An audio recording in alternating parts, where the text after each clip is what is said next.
우리가 궁금한 것들이 참 많습니다. 특히 사람들은 과연 세상에 종말이 올까? 이런 데 대한 걱정도 있고 또는 기대감도 있을 수도 있고 또 의심도 하기도 하고 아마 그러는 것 같습니다. 그러나 분명히 성경은 우리에게 말씀하죠. 종말은 반드시 있다고. 시작이 있으면 끝이 있는 것은 당연한 이치가 되겠죠. 자, 그런데 하나님은 우리 인간에게 이 종말의 정확한 때를 알려주지 않으셨어요. 언제 종말이 올까? 내 개인적인 종말도 마찬가지고 세상의 종말도 모른다라고 말씀하셨어요. 네.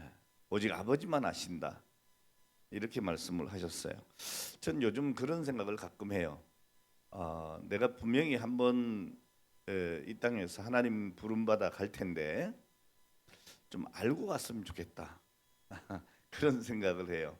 저는 가장 좀 서운할 것 같은 게 갑자기 가는 경우 있잖아요. 어떤 분들은 그러더라고요. 갑자기 뭐 뇌경색으로 쓰러져서 바로 돌아가셨다. 뭐 이러는데 전 그건 좀 아닌 것 같아. 하나님, 난 그렇게는 안 죽고 싶어요. 음. 내 죽음의 때를 제가 어느 정도 알고 좀 준비하는 시간이 있었으면 좋겠습니다. 그런 생각이 들어요. 그래서 뭐 이렇게 시한부 인생을 살아가시는 분들이 있잖아요. 그런 분들이 한켠으로는 저는 조금 부럽기도 해요. 저분들은 자기의 마지막이 어느 때쯤인가를 알잖아요. 그러니까 저는 그것도 일종의 복이다 이런 생각을 해요. 그분들은 생각할 때 물론 너는 안 걸려봐서 그렇지. 너 시한부 인생 돼봐라 이렇게 이야기하실지 모르겠어요. 그런데 저는 그런 생각이 든다 그 말이에요. 그냥 갑자기 준비할 기회도 없이 가는 것보다는 준비할 시간을 내가 좀 알고 갔으면 좋겠다. 그런 생각을 하게 되는 거죠. 뭐 그런 이유는 제가 좀 있어요. 지난 코로나 시절에 제가 아주 심한 코로나를 걸렸지 않습니까? 그래서 정말 이 사경을 진짜 왔다 갔다 할 정도로 심각하게 들어갔었는데 그때 그런 생각이 좀 들었어요. 그때. 예. 그때 이 주변에 있는 분들이 코로나로 목숨을 잃기도 하고 또 아주 심각한 후유증을 겪기도 하고 이런 걸 제가 직접 보기도 하고 제가 직접 겪었지 않습니까? 그러다 보니까 이렇게 있으면서 나도 저렇게 가겠구나 이런 생각을 하면서 진지해지더라고요. 그래서 제가 그 병원에 입원해 있는 동안에 오히려 참 좀 차분하게 시간을 보냈던 것 같아요. 나도 언제 갈지 모르는데 그런 생각을 했어요. 어쩌면 이 병원에서 내가 살아서 나가지 못할 수도 있다는 생각까지 했거든요. 그러니까 거기 있는 시간이 상당히 진지해지고 그런 제 시간을 경험을 해봤기 때문에 아, 내가 정말 이제 하나님 부르시면 그런 기회는 하나님 좀 주시면 좋겠습니다. 그런 기도를 저는 합니다. 자, 어쨌든 하나님께서 인간에게 종말의 정확한 때를 감추신 것은 사실 우리를 두렵게 하시기 위해서가 아니고 소망 가운데 깨어서 살게 하기 위한 배려라고 할 수도 있습니다. 이 생명의 끝, 이 죽음을 우리가 미리 안다면 이 사회가 또 세상의 종말을 미리 예측을 할 수 있다면 여러분 어떻게 될 것 같아요? 유익하겠습니까? 굉장히 혼란할 거예요.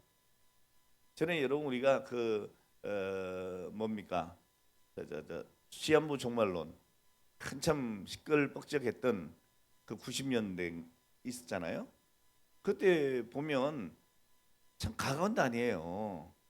뭐 다 뭐 가정 내팽개치고 직장 내팽개치고 휴거한다고 그 뭐 담임 선교인지 뭔지 거기 모여가지고 이제 자기들 들려올려 간다 말고 아무것도 안 하잖아요. 자, 이 세상이 그렇게 되는 것을 하나님이 기뻐하지 않는 거예요. 우리 하나님은 내일 종말이 오더라도 오늘 한 그루의 사과나무를 심기를 원하시는 분이시지 갑자기 무슨 종말을 막 준비해가지고 그건 아닌 거죠 또. 자, 어쨌든 여러분, 에, 하나님은 이런 인간의 혼란을 원치 않으세요. 그래서 그날과 그때는 아무도 모른다라고 마태복음 24장 36절에 말씀하시고, 동시에 마태복음 24장 2절에 뭐라고 하십니까? 그러므로 깨어 있으라, 이렇게 말씀하시는 거예요. 깨어 있으라. 자, 그러나 우리 하나님은 우리가 그때는 알 수 없지만 참 배려를 많이 해주시는 것 같아요. 종말의 징조는 분별할 수 있게 해주셨어요. 그 이유가 뭐냐? 말세의 징조를 통해서 오늘 우리의 신앙 상태를 점검하고 준비하게 하려고 하는 이유입니다. 그래서 제가 그 병원에 입원했어도 그런 생각을 많이 하게 됐던 거죠. 이것도 은혜인 것 같다. 이런 생각을 하게 됐었습니다. 자, 이 말세에는 어쨌든 이 모든 감추어진 것들이 하나둘씩 드러나게 됩니다. 참과 거짓이 밝혀지게 되고, 선과 악이 구별되어지고, 구원과 심판이 결정되어지는 거예요. 그러니까 마치 학생들이 시험 앞에서 자기의 실력이 적나라하게 드러나게 되는 것처럼, 우리 또한 이 말세 때에 우리의 삶과 우리 신앙의 점수가 완전하게 드러나게 되는 것입니다. 교회에서 신앙생활 하던 분들도 언제 진가가 드러나는가 하면 교회가 어려울 때예요. 교회가 소위 말하는 어려운 일을 당했을 때, 그때에 정말 저 사람 믿음이 있나? 조용하게 예배만 왔다 갔다 하고 그런 것 같은데, 근데 그런 분들이 더 심지 굳게 교회를 위해서 기도하고 헌신하고 자기 자리를 지키고 이런 걸 보게 돼요. 근데 열심히 하는 것 같은데 어려운 문제가 닥치면 어떻게 해요? 그 사람이 보이지 않는 거예요. 그 사람이 비판의 자리에 서 있는 거예요. 교회를 비난하고. 자, 이런 것들을 보게 됩니다. 어쨌든 여러분, 이 말세를 통해서 하나님은 우리의 신앙의 점수를 보시는 거예요. 자, 오늘 본문 말씀을 보면 이 말세의 특징에 대해서 매우 구체적으로 보여줘요.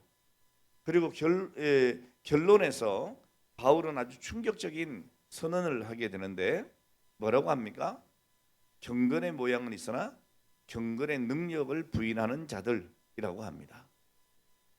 이게 문제는 세상이 아니라 교회 안에서도 이런 모습이 나타난다는 사실이죠. 오늘 이 말씀을 통해서 우리의 신앙이 형식인가 아니면 능력인가, 이걸 점검해 보아야 될 줄 압니다. 자, 그럼 말세에는 어떤 일이 있느냐? 자기 중심적인 신앙으로 무너지게 된다는 겁니다. 이런 일이 있다, 그 말입니다. 그러니까 말세의 첫 번째 특징이 뭐냐 하면 우리 인간의 내면에서 시작이 돼요. 본문을 말씀을 보면 2절에 뭐라고 합니까? 자기를 사랑하며, 이렇게 시작하잖아요. 자기를 사랑하며.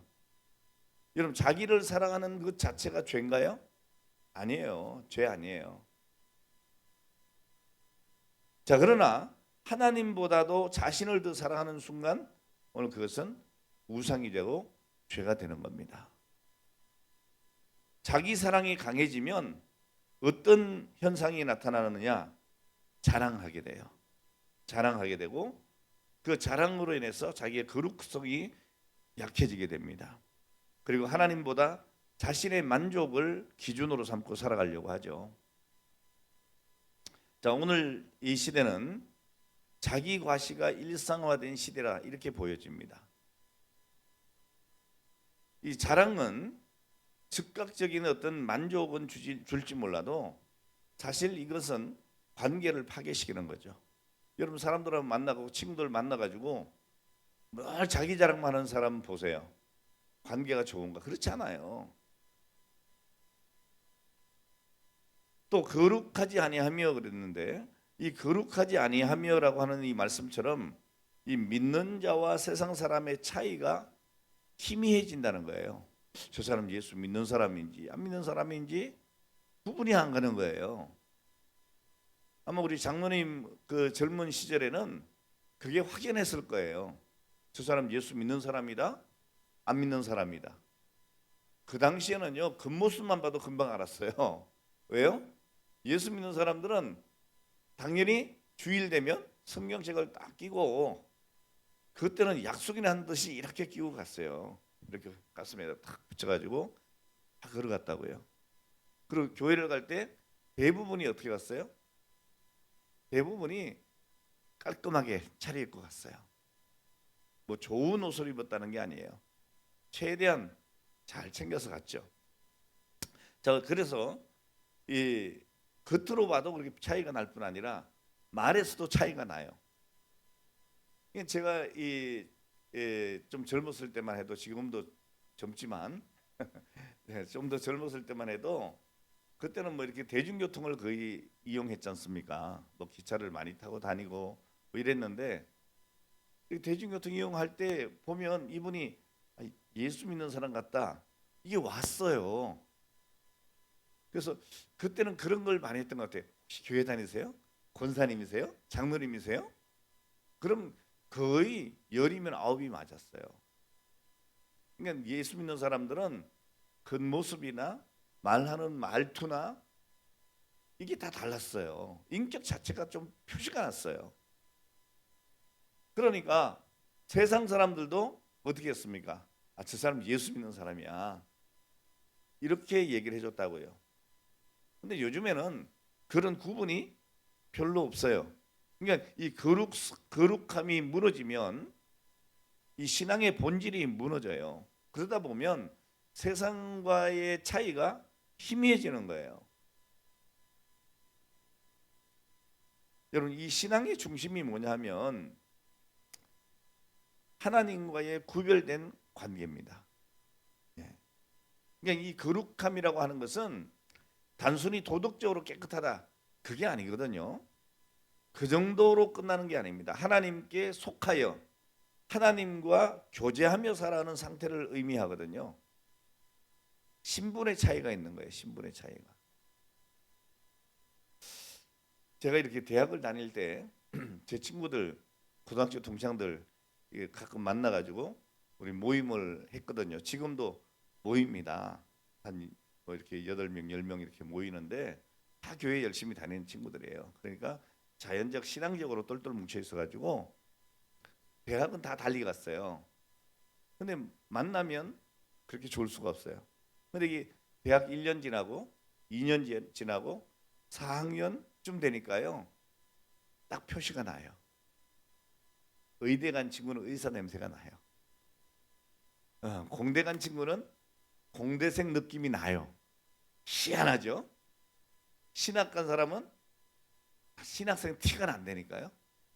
말, 행동 이런 게요, 딱 보면 티가 나요. 참 희한해요. 네. 여러분, 누구와 교제하느냐에 따라서 그 사람의 됨됨이가 달라지고 인격이 달라지는 거예요. 여러분, 우리는 누구와 교제하느냐? 하나님과 교제하는 사람들이잖아요.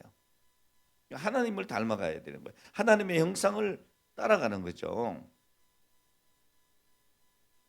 자, 그리고 우리가 이렇게 세상과 짝지어서 자꾸 살고 하나님과 멀어지면 일어나는 현상 중에 하나가 뭔가 하면 기도가 멀어진다는 거예요. 기도 안 한다는 거예요. 여러분, 이 기도가 줄어들면 어떻게 되느냐? 거룩이 약해져요. 예배가 형식이 되면 또 거룩이 사라져요. 자, 이게 여러분 오늘날 이 사회적인 현상이 아닙니까?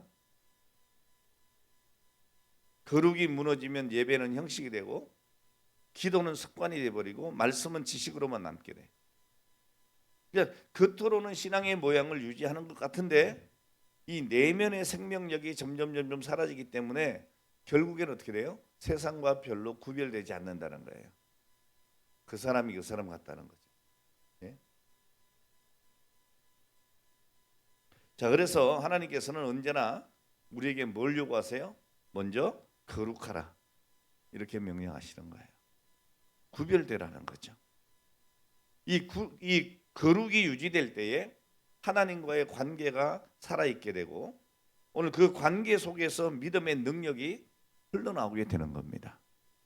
근데 우리는 이 거룩성을 잃어버리고 세상의 그 무엇으로 자꾸 능력을 삼으려고 하죠. 이게 문제가 되는 겁니다. 오늘 여러분 이 말세의 가장 무서운 징조는 핍박이 아니라 성도의 거룩성의 상실이에요. 자, 그러므로 우리는 오늘 이 말씀을 들으면서도 스스로 돌아보고 살펴봐야 합니다. 나의 신앙은 거룩함에서 오는 능력인가? 아니면 형식만 남은 습관인가? 오늘 이것을 살피고 우리 하나님 앞에 다시 새로워지는 오늘 저와 여러분 되시기를 주의 이름으로 축원합니다. 자, 두 번째는 이 말세에는 관계가 파괴되어지면서 사랑이 식어진다는 거예요. 그게 징조입니다. 이 말세가 단순히 전쟁이 많아지고 뭐 지진, 화산 뭐 이런 것 재난이 증가하는 오늘 그런 시대만이 아니에요. 성경이 말하는 말세의 가장 분명한 징조가 뭐냐? 사람과 사람 사이의 관계가 무너지는 현상이 있다는 거예요. 이게 두 번째 현상이에요. 자, 본문 디모데후서 3장에 보면 이 바울은 말세의 모습을 설명하면서 반복적으로 관계의 언어를 사용합니다. 교만, 비방, 무정함, 원통함, 배신. 자, 이런 관계적인 죄악에 대해서 쭉 나열을 하는 겁니다. 자, 이건 뭘 말씀하고 있겠어요?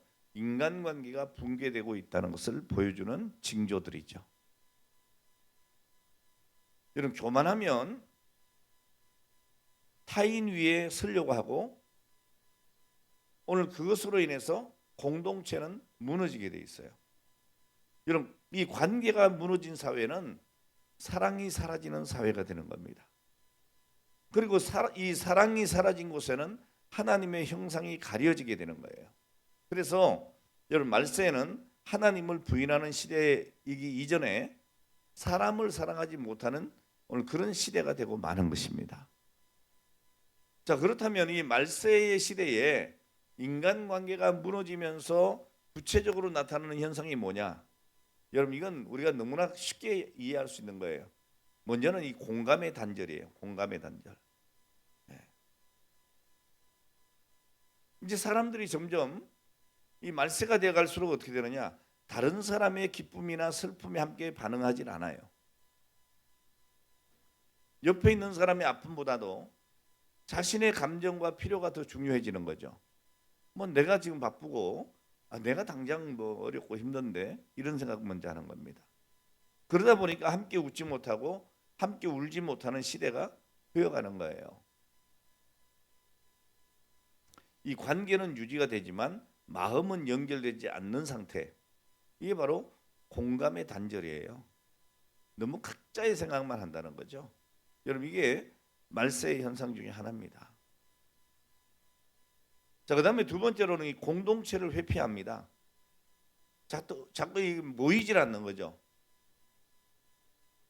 사람들은 점점 이 관계 속에서 책임지는 것을 부담스러워해요. 그러니까 오늘날에 이 가난한 교인들이 많다고 그러잖아요. 교회 안 나가. 하나님은 믿는데 교회 나가는 것은 싫어. 왜? 부담되니까. 이런 거죠.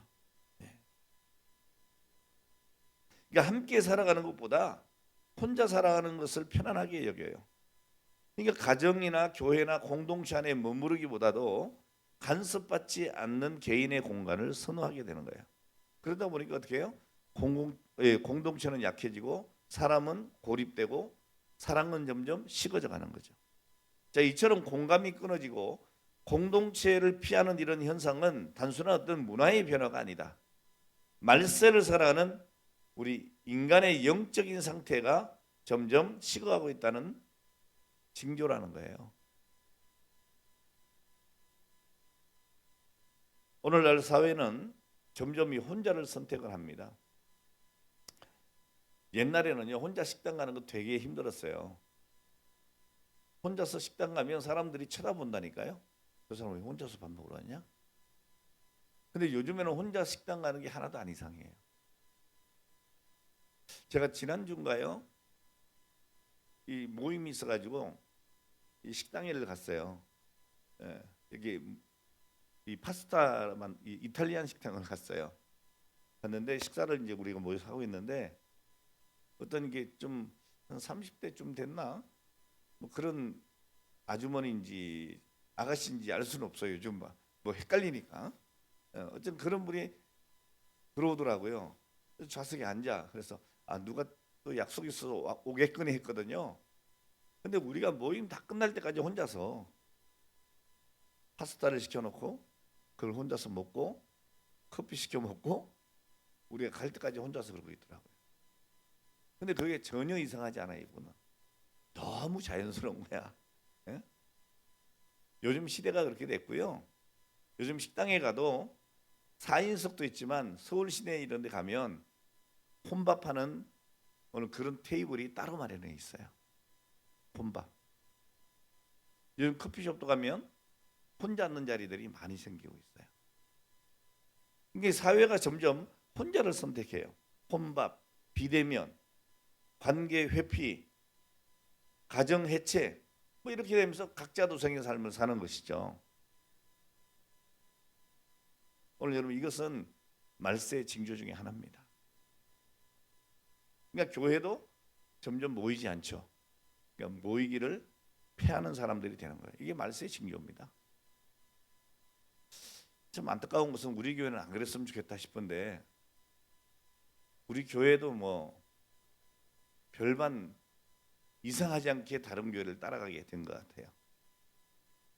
제가 늘 이제 추억처럼 얘기하는 것이 예전에 우리 교회는 개척 때부터 어느 정도 성도들이 이렇게 모이기까지 주일날 낮 예배나 저녁 예배나 3일 예배나 기도회나 별 차이가 없었거든요.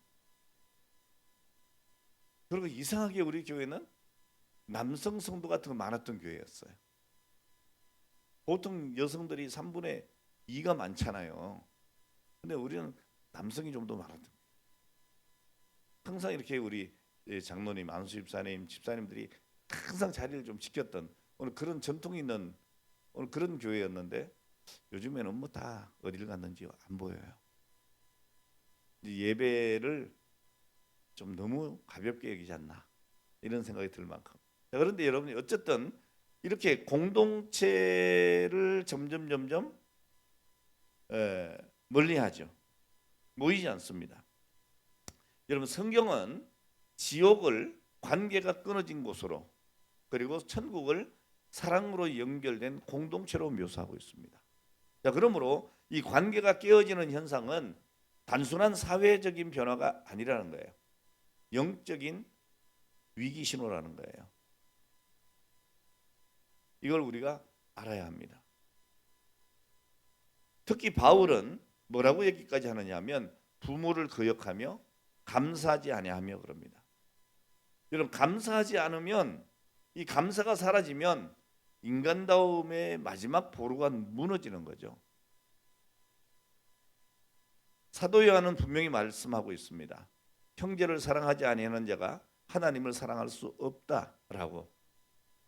오늘 여러분 사랑 없는 신앙은 존재할 수 없습니다. 신앙이 좋다면 반드시 관계도 회복이 되어야 되는 것이죠. 세 번째, 말세에는 하나님보다 다른 것을 더 사랑하게 된다 그랬어요. 가장 근본적인 문제는 하나님과의 관계가 무너지는 거예요. 오늘 본문 말씀 보니까 돈을 사랑하며 그랬고 또 쾌락을 사랑하기를 하나님 사랑한 것보다 더하다라고 말씀합니다. 여러분 분명히 돈은 필요하죠.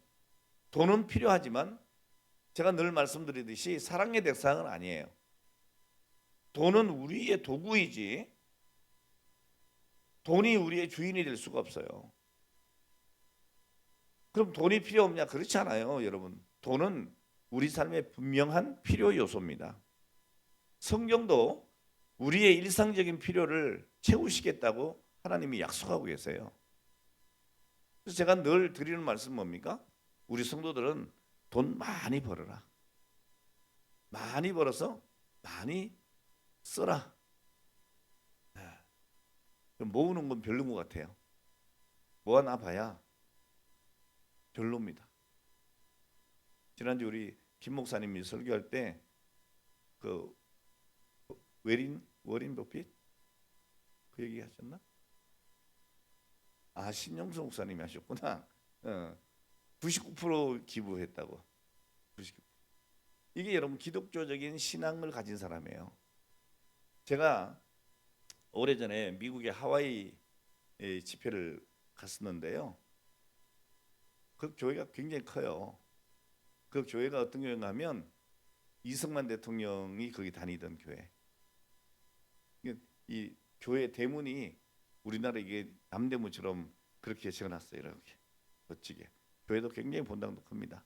그리고 그 옆에 요양시설이 크게 있어요.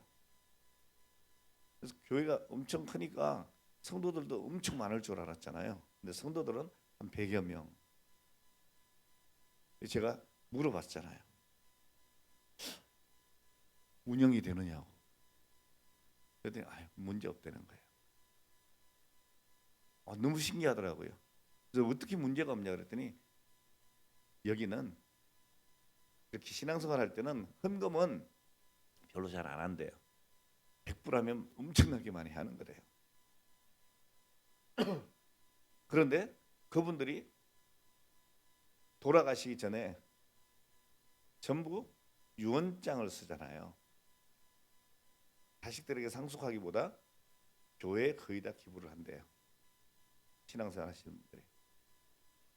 자기 남은 재산을 자식에게 물려주는 게 아니고 자식들은 이미 잘 성장했고 자기가 이제 성인이 됐으니까 자기 인생은 누가 살아요? 자기가 살아야 된다.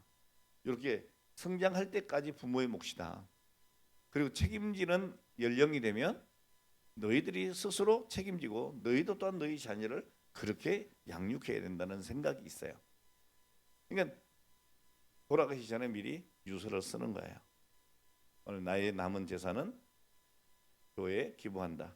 뭐 요양시설에 기부한다. 뭐 이렇게 하는 거죠. 별로 어려움이 없다 그러더라고요. 그게 미국 사회인 것 같아요. 자, 어쨌든 여러분 돈은 우리 삶에 분명히 필요한 요소예요. 그리고 하나님 채우신다고 하셨습니다. 그러니까 문제는 돈의 존재가 아니고 돈에 대한 우리의 태도예요. 돈을 필요로 하는 것은 정상적인 삶의 질서이지만은 돈을 사랑하기 시작하는 순간부터 하나님보다 돈을 더 의지하게 되는 거죠. 그러니까 요즘 우리가 신앙생활 하면서도 뭐라고 자꾸 해요? 돈 한단 말이에요. 하나님 하고 구하는 게 아니고 돈 하게 되는 거죠. 예.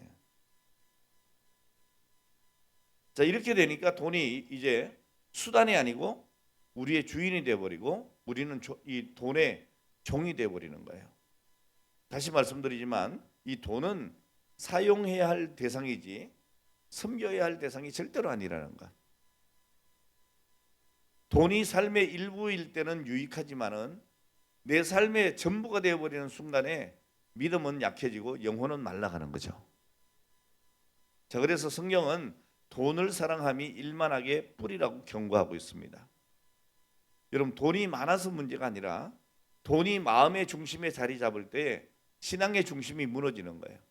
오늘 여러분의 이 마음의 중심에는 항상 하나님이 계셔야 합니다. 여러분, 하나님의 자리에 세상 끝이 자리 잡지 않도록 늘 기도하고 깨어 있어야 될 줄로 믿습니다. 자, 돈을 사랑하면 어떤 일이 생기겠어요?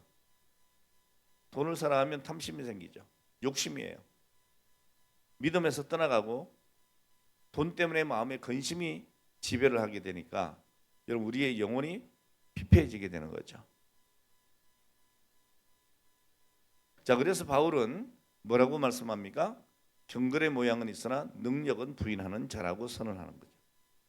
겉으로는 교인처럼 보이는데 속은 세상과 별반 다를 일이 없다. 오늘 여러분 이 모양이 아니라 능력이 중요합니다.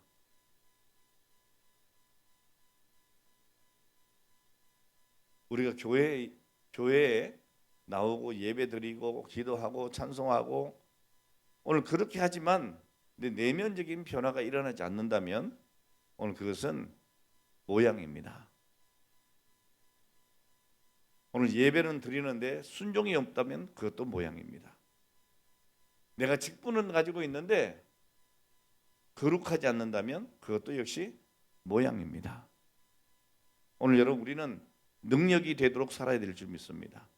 기도가 능력이 되고 찬송이 능력이 되고 말씀이 능력이 되고 내 직분이 모양이 아니라 능력이 되어서 하나님의 역사를 일으키는 오늘 그런 성도가 되어야 될 줄로 믿습니다.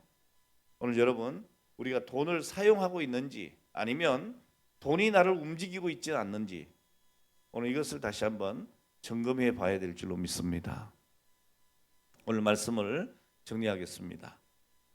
세상의 징조는 이 말세의 징조는 세상에만 있는 것이 아니고 우리 자신에게도 나타난다는 겁니다. 우리의 삶 속에서 얼마든지 발견할 수 있어요. 오늘 이 시간 한번 여러분 돌아보시기를 바랍니다. 나는 경건의 능력을 가지고 있나?